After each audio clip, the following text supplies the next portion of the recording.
Guys welcome back to another vlog. तो आज day 3 है हमारे ट्रिप का। अभी हम हुंडर में ही हैं। सुबह 8 बजे उठ गए थे, ब्रेकफास्ट वगैरह कर लिया, रेडी हो गए थे और आज हम जाने वाले हैं तुर्तुक विलेज और थांग विलेज, जहाँ की 0 पॉइंट भी है। तो एज सच कोई गर्मी होने नहीं वाली है, तो सबने नॉर्मल शर्ट ही पहनी है, हुडीज़ वगैरह या फिर जैकेट्स वगैरह नहीं ली हैं। तो चलते हैं अब। The storms we chase are leading us, and love is all we'll ever trust. Yeah, no, I don't wanna waste what's left. And on we'll go, through the wastelands, through the highways, till my shadow turns to sun rays. And on we'll go. अभी रुके हैं इस beautiful river के सामने photo वगैरह लेने के लिए। देखो पहाड़ों के बीच में से कितनी प्यारा ही लग रही है ये। और पीछे व्यू ये है। पहुंच गए हैं थांग विलेज, जहाँ की 0 पॉइंट है, इंडो पाक बॉर्डर। देख लो ये रहा, ये सब है। वेलकम इंडो पाक बॉर्डर। ये वो है 0 पॉइंट। यहाँ से हम विजिबल होंगे, जो पाक आर्मी है उनको, जो पेट्रोलिंग पे है उनको हम विजिबल। यहाँ पर एक बोर्ड लगा रखा है भाई। ये जो अभी मैंने आपको दिखाया, जो बेस बता रहा था, जो विलेज है वहाँ पर, वो है फरनू, और यहाँ इंडियन साइड है थांग ये विलेज। एक बारी आप वीडियो को पॉज करके ज़रूर पढ़ना, बहुत बहुत सही चीज़ है। स्टोरी स्टार्ट होती है 1971 से। यहाँ पे 4 गांव होते थे, जिसमें से तुर्तुक, थांग और 2 और गांव थे, जो कि आपस में रिलेशनशिप था दोनों गांव का, और मम्मी पापा भाई बहन सब आपस में साथ रहते थे यहाँ पे। बट 1971 वॉर को 16 और 17 दिसंबर में वॉर हुई और LOC की सेपरेशन हो गई। तो सेपरेशन हुई थी आपकी स्टॉक रिवर के साथ। तो बीच में से आप जो रिवर देख रहे हो स्टॉक रिवर है, और इसके राइट साइड पर अगर आप देखोगे तो सारा POK एक्वायर्ड लद्दाख है। यहाँ पे आपके 2 गांव हैं, और यहाँ पे अपने लेफ़्ट साइड में इंडियन एक्वायर्ड है। अगर आप इसको थोड़ा सा जूम करके देखोगे, यहाँ से शायद ना दिख पाए, पर बाइनोकुलर से आपको दिखेगा कि वहाँ पे कॉर्नर में 2 नीचे जो बीच एरिया आपको दिख रहा है, वहाँ पे 2 बंकर्स हैं, थोड़ा सा वाइट से सेपरेटेड है, जहाँ पे पाकिस्तान आर्मी के सेटलमेंट है, और आगे भी बंकर्स हैं पाकिस्तान आर्मी से। और सिमिलरली अगर आप पहाड़ों का ऊपर व्यू देखोगे तो यहाँ पे भी छोटे छोटे बंकर्स हैं जो पाकिस्तानी आर्मी के। सिमिलरली इंडिया के भी पहाड़ों के ऊपर छोटे छोटे बंकर्स होंगे जो नेकेड आई से विजिबल नहीं है, बट बाइनोकुलर से थोड़े बहुत विजिबल होते हैं। और this is the story of separation. पहुँच चुके हैं तुर्तुक विलेज। अब जा रहे हैं, यहाँ पर कोई म्यूज़ियम है वो देखने। ये भाई तुर्तुक विलेज में अंदर आ चुके हैं। म्यूज़ियम जाते टाइम कुछ ऐसी सी विलेज है ये।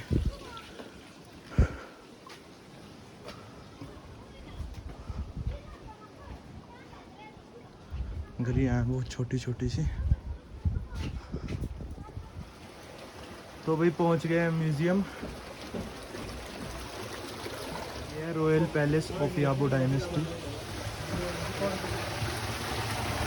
नमस्ते, welcome to royal palace and museum. जी आप लद्दाख घूमने के लिए आए हो। You are in Baltistan right now, you are not in Ladakh, you are in Baltistan. Our culture, our traditions, we spoke Balti language, हमारा सब कुछ बल्तिस्तानी है, ये आपको पता है। हम जो बॉर्डर देखा है वो अपने पाकिस्तान का बॉर्डर, हमने POK का बॉर्डर देखा है। तो और पाकिस्तान का बॉर्डर नहीं, पाकिस्तान का पास कश्मीर का बॉर्डर है। तो आप 2-3 चीज़ें यहाँ जो अपनाएं, फिर उसके बाद ऊपर दीवान खास में जाना, और ऊपर आपको हिस्ट्री के बारे में बताएंगे, राजा के सामान दिखाएंगे। जब नीचे आएंगे तो आपको मैं नीचे वाले रूम्स और आर्किटेक्चर दिखाऊंगा, ठीक है। तो ये याद है कि 1947 से लेकर 1971 तक तो POK में थे, आपको पता है। तब इस घर को राजा तुराब खान ने राजा तुराब खान ने इस घर को 16वीं सेंचुरी में समर के 2 महीनों के लिए बनवाया था, और इसको पाकिस्तानी आर्मियों ने छावनी जैसे बनवाया था 1950s में। और इसे काफ़ी ज़्यादा चेंजेस किया था, काफ़ी ज़्यादा तोड़ फोड़ किया था, वो पार्ट्स में आपको दिखाऊंगा, ठीक है। अभी हम इस घर को 3 सेक्शन में बनाए, सबसे नीचे खाना बनाने वाला, फिर गेस्ट, फिर फैमिली, फिर ऊपर वाले गेस्ट। हम गेस्ट सेक्शन में जाएंगे, वहाँ पे एक रूम में दीवान खास, तो वहाँ पे आपको हिस्ट्री के बारे में थोड़ा, और राजाओं के सामान वहाँ पे आपको नजर आएंगे।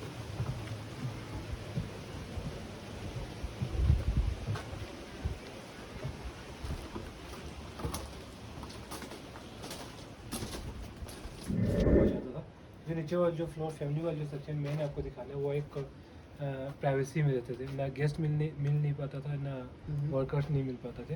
गेस्ट यहीं से आए और राजा से मिला, यहीं से वापस जाना। तो ये जो दरवाज़ा है, ये जो हॉल में प्रेशर स्टोन लगी हुई थी, इस तरह पाकिस्तानी अमीर 1953 में निकाला है गिफ्ट है।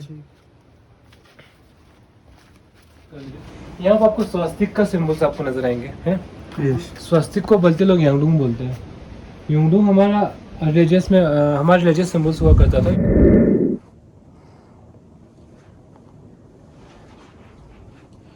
और आपका चश्मा निकल गया। नीचे नीचे। ये राजा का दरबार है भाई। यहाँ पर राजा जो भी उनसे मिलने आते थे उनसे मीटिंग करते थे। तो अभी इसको गवर्नमेंट मेंटेन नहीं करती है। मालूम भी नहीं है। अच्छा। So this is Jammu and Kashmir's map, which were made by Britishers. The green part of the map in Pakistan right now is called Pakistan occupied Kashmir. This is also known as northern area of Pakistan, and this is called Gilgit-Baltistan. Okay. The red part of the map in China, Aksai Chin, rest of the 55% of Jammu and Kashmir in India, and we are here in Turtuk. Okay. Turtuk is the only part of Baltistan which are in India, and rest of the Baltistan in Pakistan. So King built this house in Turtuk. For the 2 or 3 months of summer, he used to stay here. The King Turab Khan built this small house in Turtuk because the word Turtuk has been derived from Duktuk, which means stay here. All the traders and merchants used to stay in Turtuk, and King wants to collect the taxes from the traders. That's why he built this small house in Turtuk, so that he can collect the taxes from the traders. Actually Turtuk used to be a junction for the trade. There were 4 routes which across Turtuk, like you guys are coming from Leh to Khardola. Yeah. Leh to Khardola, Khalsar, Rishikesh, and you reach Turtuk. If you take same route, you can go Leh within 5 days with horse. From Leh you can go Tibet also. If you take this route Kargil to Kashmir, this route. Straight Gilgit, from Silk Road Kashgar to Central Asia. So Turtuk used to be a junction for the trade. Okay. That's why he built this small house in Turtuk. So when you reach Nuraville, you can find a river, the Shayok River. The origin of Shayok River in China, Kamdam Lake. So your next 3 weeks, I think, the Pangong. Yeah. This is the way to the Pangong. Okay. Okay. So here is on the way to the Pangong, there is a small village, Shayok village or Shayok Valley. This water across with that river. That's why this river named after Shayok. But the origin of Shayok River in China, Kamdam Lake. Come down. Then Shayok, then Nubra, then to POK. In POK, Keres, Indus River and Shayok River connected at Keres. So Indus River, the origin of Indus River in Mansarwal Lake, Tibet, then Leh, this is Sangam Zanskar River, then Kargil to POK. So Indus River is the most important river in Pakistan. Approximately at 75% of water agriculture based on the Indus River. So that's why we had many treaties like Indus Water Treaty. Right. According to that treaty, a limited percentage of water we can use from Indus River. But the Indus River divide 2 mountain range, Karakoram range and Himalayan range. This side of the mountain peaks are in Karakoram range and this side are in Himalayan range. We are in Karakoram range.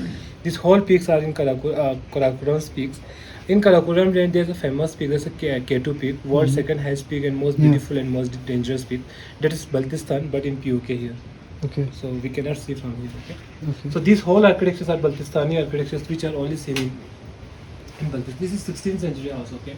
We are in family section. Top one is guest section, and the underground, the ground floor is workers and cooking area. So we are going to this room. This room is used to be a Zanan Khana. Zanan Khana means ladies' living room during King's period. So I will show you. In 1953, descendant of royal family Raja Abdullah Khan convert this room into Balti kitchen because they want to show to the Pakistani High Court that royal family is still living in this palace. Okay. That's why they converted into Balti kitchen. Otherwise, this used to be a Zanan Khana. So I will show you how typical Balti kitchen is. The royal kitchen is how it looks like the royal kitchen. You can find the alloy of sterling silver, like it's alloy of copper and silver. Okay, the utensil and the coppers and the stones, which are not found in ordinary kitchen. So please watch your head. Come inside. Watch your head.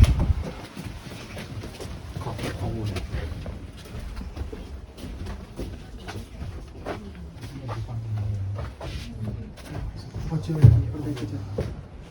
Royal family partition between the rooms, and that side they made a storage and this side kitchen. Okay, that whole utensil are made of stones. This type of stones called granite. These are whole made of stones. You can check the carvings on the copper utensil here. Carvings on the copper utensil. Okay, this is part of Balti kitchen grand storage, and this is also made of stone, and this is also made of stone, and this is also, here used to be a fire. Okay, and this is Only partition is room. ये इसका जो ये जो screening के बारे में आपको दूसरा रूम बताऊंगा. Okay, रूम छोटे होते हैं इसमें. These are next week. So as the average height of the people would be around 5'6", 5'8". यहाँ 5'9".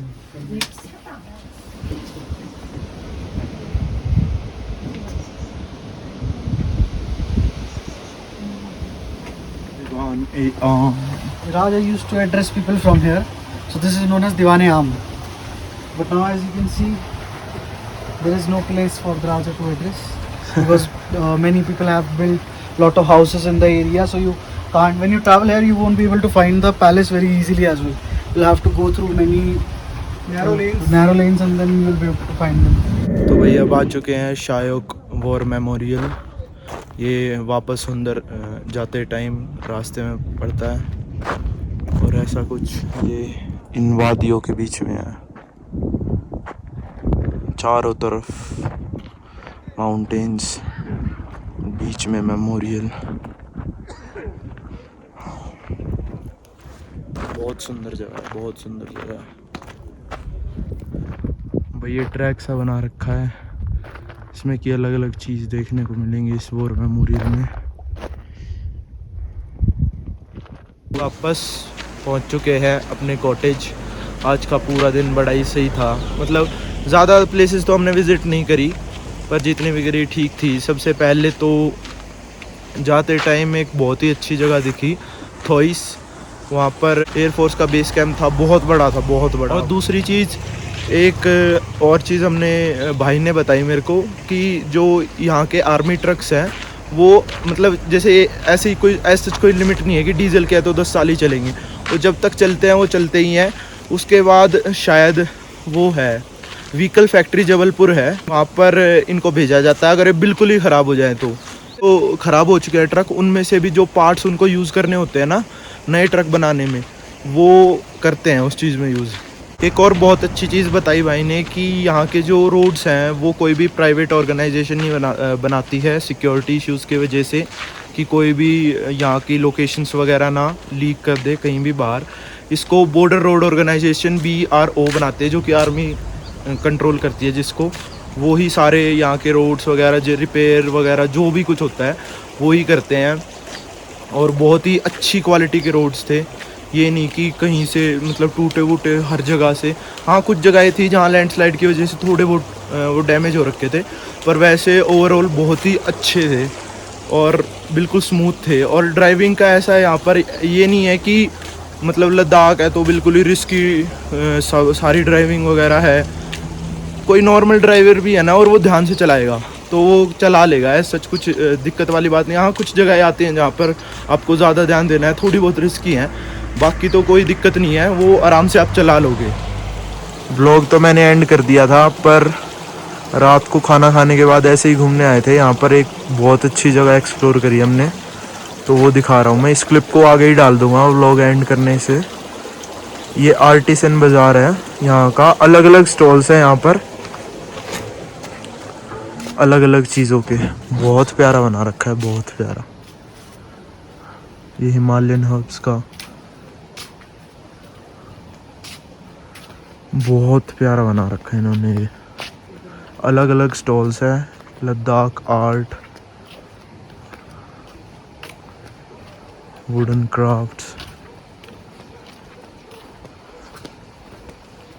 बहुत अच्छी चीज़ है. अभी तो ये खाली ही पड़े हैं, पर दिन में या फिर भाई अभी आर्टिसन बाज़ार में घूमते घूमते, वैसे तो सारी शॉप्स क्लोज़ हो चुकी हैं. 5 to 10 इवनिंग में ये खुली रहती हैं, पर एक ये आइसक्रीम की शॉप खुली थी जिससे हमने आइसक्रीम ली. टेस्ट ओके है, बाकी ये प्लेस बहुत ही अच्छी है. तो इस व्लॉग को करते हैं यहीं एंड. अगर आपको अच्छा लगा हो तो लाइक करना, शेयर करना, कमेंट करके ज़रूर बताना कि कैसा लगा आपको ये vlog. And most important, subscribe the channel. Bye bye.